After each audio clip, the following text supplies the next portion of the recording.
Em novo panelaço, brasileiros criticam o MP 927 e pedem saída do Bolsonaro. Pessoal, essa medida provisória de encurtar ou até mesmo cortar o salário dos trabalhadores, que é uma medida, obviamente, para obrigar o povo a enfrentar o coronavírus, é mais ou menos assim, se você não for trabalhar, você vai morrer de fome. Então o povo vai e enfrenta o coronavírus, é uma medida que está sendo defendida por muitos empresários. Tem muito empresário morrendo de medo aí de morrer de fome. Morrendo de medo de morrer de fome, morrendo de medo de quebrar. Então eles estão querendo, é por isso que eu falo, hoje nós não podemos ter um presidente da República. Nós temos que ter um comitê de gestão de crise. Porque, olha, chega o Luciano Hang, faz uma pressão sobre o Bolsonaro vai e solta uma MP falando que os funcionários vão ficar sem receber salários por 4 meses. Isso é uma coisa extremamente perigosa. E ele chega e ilude os seus seguidores falando que durante esses 4 meses o governo vai pagar alguma coisa, mas é mentira. Na MP não tinha essa parte, só tinha a parte... Ana Cristina, Léo, é capaz de confiscar a poupança? Sim, confisco de poupança para esses momentos. Exatamente. É capaz de confiscar a poupança. E se você me perguntar o que fazer com seu dinheiro, depende da quantidade que você tem. Porque se você tiver muito dinheiro nessas horas, eu não vou te dar uma dica que depois você pode me odiar para o resto da vida, né? Mas se você tem uma quantidade menor de dinheiro, a dica que eu te dou é faça compras. Compre coisas que vão servir para sua casa, porque há possibilidade de confisco de poupança, sim. Compre coisas úteis que você já gostaria de comprar. Não invista nesse momento.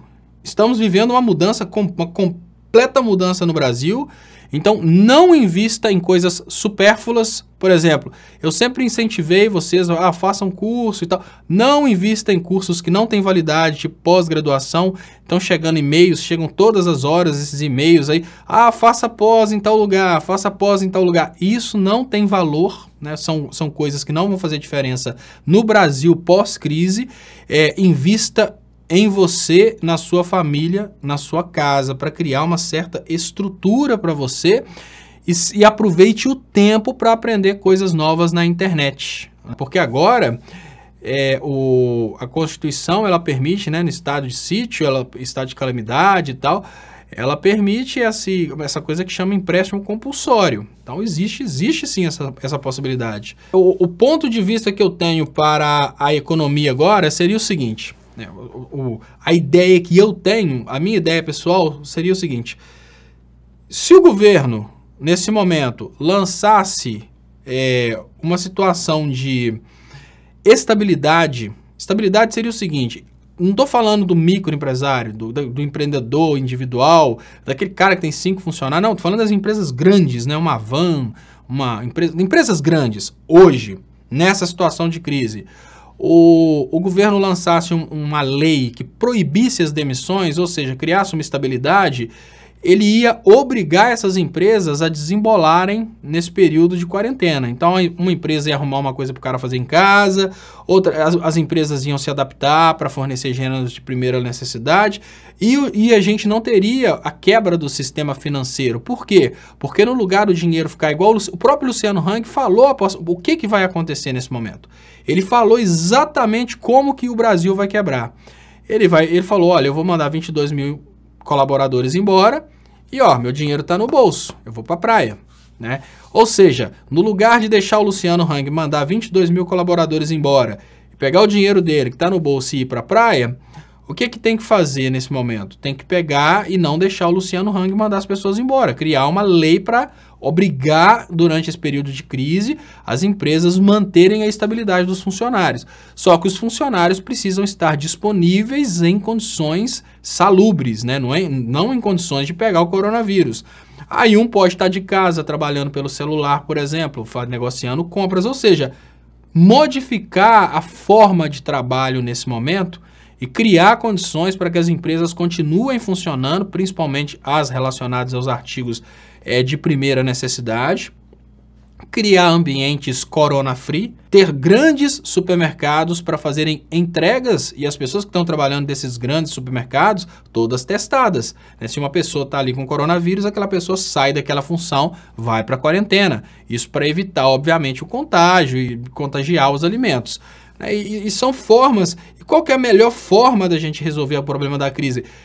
Julgar o problema para a sociedade que pensa. Obrigar quem tem muito a perder a pensar em como fazer para solucionar o problema. Né? Se você cria estabilidade nesse momento... Ó, duas coisas que nós não podemos abrir mão.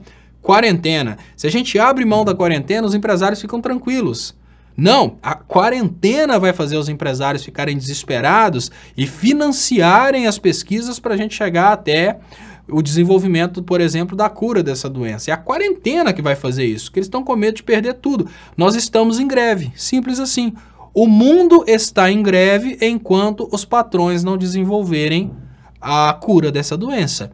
Então, enquanto a gente conseguir manter essa quarentena, obviamente, a gente vai ter muito investimento para combater essa doença. Esse é o primeiro ponto. O segundo ponto, além de não abrir mão da quarentena, né? Primeiro ponto, não abrir mão da quarentena.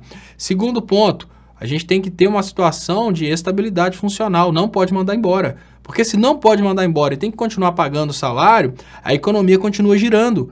Agora, o que adianta? Manda todo mundo embora, todo mundo fica em casa. Os patrões vão ficar tranquilos e não vão empreender. Ou seja, a gente não vai ter atividade econômica. O governo gera uma renda mínima, mas para que a renda mínima se não tem produto? É a mesma coisa de eu te dar R$1.000 lá no deserto do Saara, você não vai fazer nada com ele, né? Porque você tem umas notas lá que não vão comprar nada, porque não tem nada para vender. Então a gente precisa garantir a continuidade da produção. Para garantir a continuidade da produção nessas condições de coronavírus, eu acho que a melhor coisa que a gente faz é obrigar as empresas a não terem condições de demitir os funcionários. Estabilidade. A estabilidade vai fazer o patrão ficar louco, mas resolver o problema. Nós vamos ver empresário inventando coisa do arco da velha. Se o Brasil criar essa condição de estabilidade, vocês vão ver a criatividade do empresário brasileiro. O empresário brasileiro vai arrumar forma de transferir, de pôr telemarketing para trabalhar em casa. O empresário brasileiro vai arrumar coisas que nós nunca imaginamos que eles seriam tão criativos.